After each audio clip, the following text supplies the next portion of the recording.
Der var en krokodille, som sagde til en panda: "Jeg har noget lækkert til dig." "Hvad er det?" sagde pandaen. "Det kommer du til at se, hvis du kommer herned." "Nej, fordi du vil jo bare æde mig." Så blev det aften. Pandaen var sulten, men krokodillen var stadig vågen. Næste morgen havde pandaen tænkt en plan.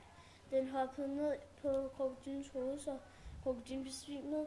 Så skyndte den sig at tage 5 bambuspinde, så vågnede krokodillen, og krokodillen blev sulten af at holde vagt. Så gik krokodillen hen til søen for at få mad. Tilbage så havde den et stykke fisk mellem tænderne.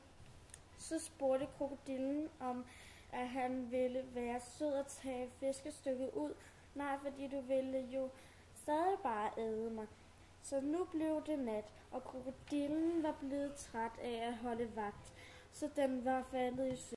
Og så sneg pandaen sig ned for at hente sten for at putte dem ind i krokodillens mund. Næste dag var pandaen lysvågen, så vågnede krokodillen og slugte stenene. Så fik den ondt i maven, så døde den, og pandaen fik sin bambuspinde. Morale: man skal ikke snyde, ellers kan det gå ud over en selv.